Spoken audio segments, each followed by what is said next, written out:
There's this mentality a lot of Kenyans have come to be okay with, which is accept and move on. In the sense that corruption happens in this country and we've accepted it and we're moving on. The president said that he was going to provide laptops. You know, to date, we haven't seen none of that happen.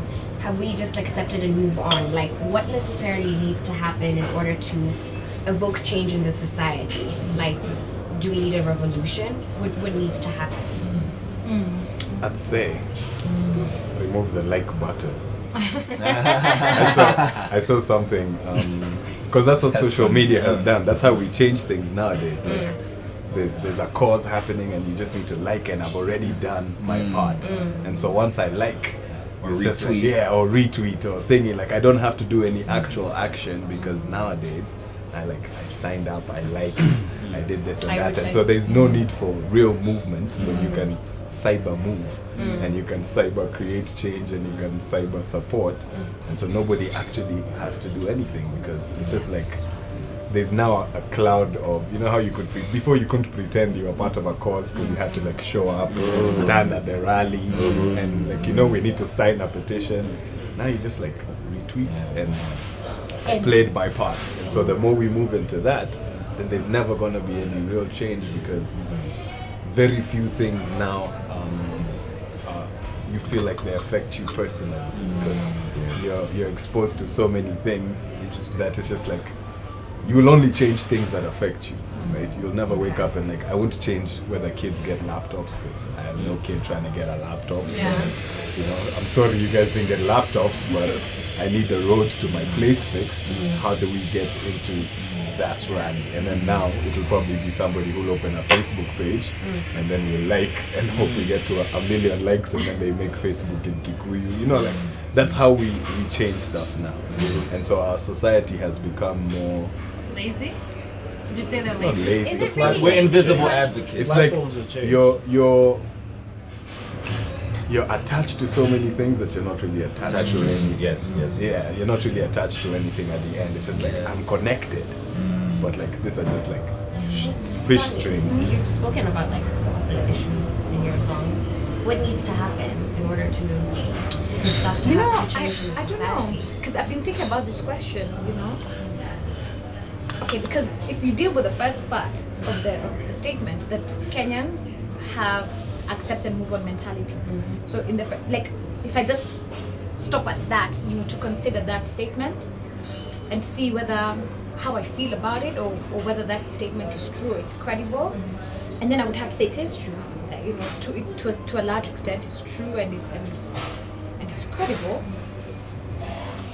And the things that have happened to us are painful, and they're long and they're deep, and it's in the consciousness of the people, right? I think it's very much like in your own life. If you keep going through things that don't get resolved, but you need to deal with your day-to-day life, so you keep them, and then you just build up these layers of pain or of conflict. And I think that there's a part of the Kenyan mentality it's partly the reason why we're like accept and move on, because there's so much to address. Like we have to take it back. We have to take this back almost to like the beginning, and the beginning of the republic as we know it. Some people were made a promise. No, some people made a commitment to physically fight and get back a country that had been taken. And the collaboration between the physical fighting and the political thinking, Lancaster meetings, all this, somehow Kenya ended up being this republic. And that first promise, which was to resettle people in their homes and give them back the lives that they had lost for years, that was never solved, right? And it was never sorted. And the republic was starting out.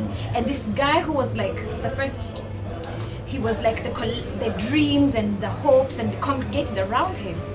And then the point was, at that point, the people who had the choice at that point, they were too busy being inspired by the new republic to be like, you know, we have a big gray area here, we haven't fixed this. And then it's never changed from then. And it happens, and it'll happen, and it will keep happening, you know, because then what are you going to do?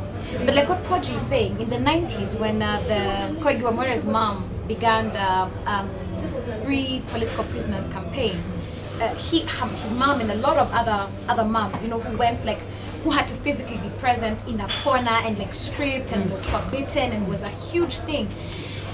They were willing to say, this is not right. You can't just pick people from their house and throw them in jail.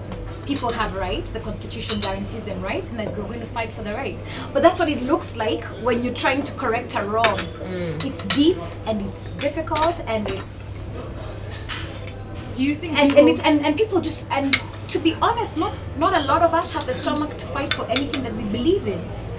Not even the bad stuff, even just the good stuff, you know. And therefore, if stuff happens to us now as a country, right? So think post-election, or like think during this election, when there is not just the opposition, but even people in civil society who are saying there is something wrong with the tallying of these votes. We're not saying a particular person has won or a particular person hasn't won, but there is a problem, and here's a problem, and here we can present to you the problem.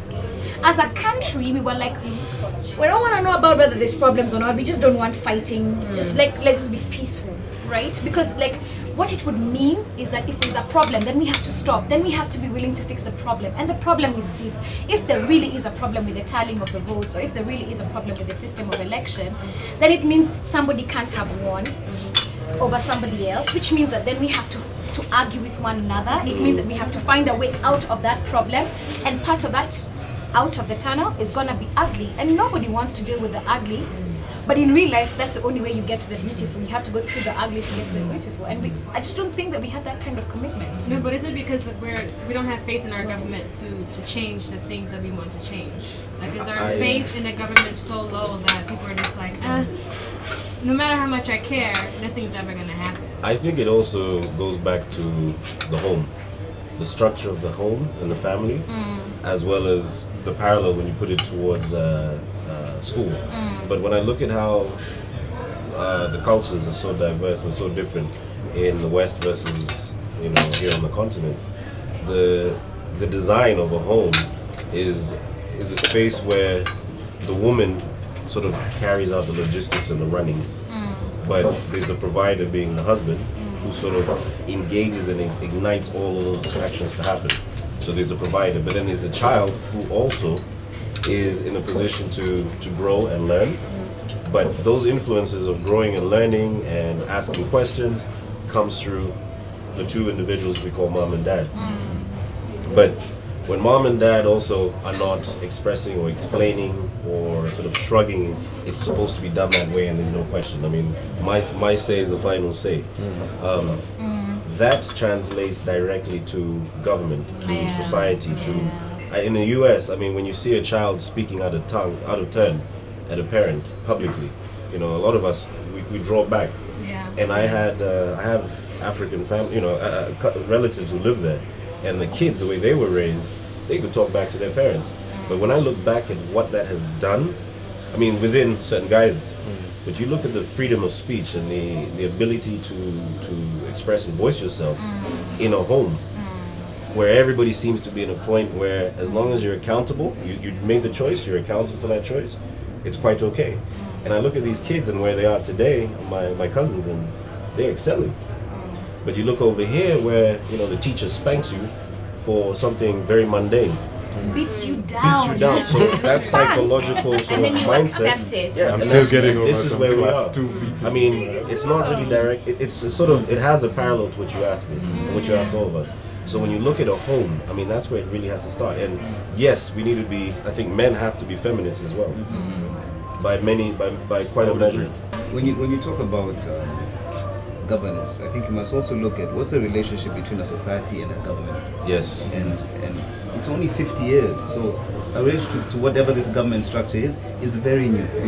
And that's why how we deal with what we do at home is quite different from what we deal out there. Sure. And so laws really don't matter. Even when you talk about homosexuality, yeah, it's a foreign thing, but in my home, it won't happen. Whatever happens in law, it's neither or here. And because of that foreign relationship, you have a very critical part of society that was outsourced, which was the social part. we have Oxfam, we have such a large NGO network that the habit of being involved as a society is outsourced. So when something happens, you think, oh, Oxfam will take care of that. If there's food problems in Turkana, Red Cross. It's so outsourced. So it's not our fault that we can't do it. We're just not trained for that to be a problem. But if there's no food in my home, I will sort it out.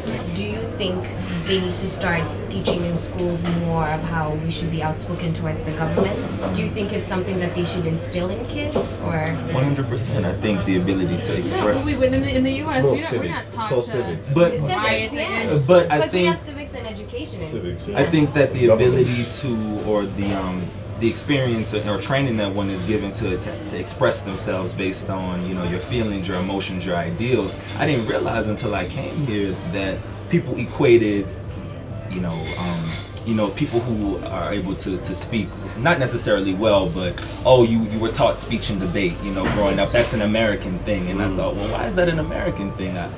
I thought it was simply an activity that kids chose based on their interest, and they said no, it's not necessarily promoted here. Kids aren't exactly pushed to be expressive, to express their thoughts, to express their ideals. You know, as we talked about the education system, it's very academic focused, and those soft skills may often be ignored. But I think the bigger question is, despite government, how can we like inspire ourselves and those around us to be that change that we wish to see? Because I often have a hard time digesting the statement, well, this is Kenya. I mean, what does that mean? And even as someone who's not Kenyan, it bothers me, because actually I'm like, no, don't throw the banana peel on the ground. There's a trash bin for it. And no, this is Kenya. Well, I still don't understand what exactly this is Kenya means, and so and it especially bothers me when I hear expatriates say it, because where did you pick this up from? I would really like to hear like my Kenyan comrades, you know, speak up about that statement, and actually what it means in the context of this society. And I completely agree with Moy. The relationship of the individual with the collective, in this case government, because if you learn that the lawmaker in your home, in spite of your feelings, the lawmaker does what the lawmaker wants, right? Yes. So then this is the relationship we also have with government. It's like, okay, we wanted roads and we've even paid our taxes, but there are no roads. It's true. It's true. But you guys have said you're going to do it. Okay, then just make the road when you want to make the road. Because this is what you've learned, the breaking power. Because in the home, there's a breaking power between yourself and the parent. You know, so maybe that's where we need to congregate around. How do you create a more empowered? How do you create a more empowered citizenry? That's a bigger question for me than like, do we just get to argue against the government? I don't know that that's ever changed anything. Not much progress there. Yeah. But also like, because also when you can't deal with somebody, when you don't have that connection, you look for a release, another release, and here we have church, so we're very religious. So when we have a problem that we can't fix, we go, we pray about it, and then we hope, and the Bible says, give us the strength to accept the things you can't change. So anything you can't change, you know, you go to church, you pray, and you move on, and that's why Kenyans move on. Because, you know, the Bible said, you give it to God. Give it to God. Cast your burdens.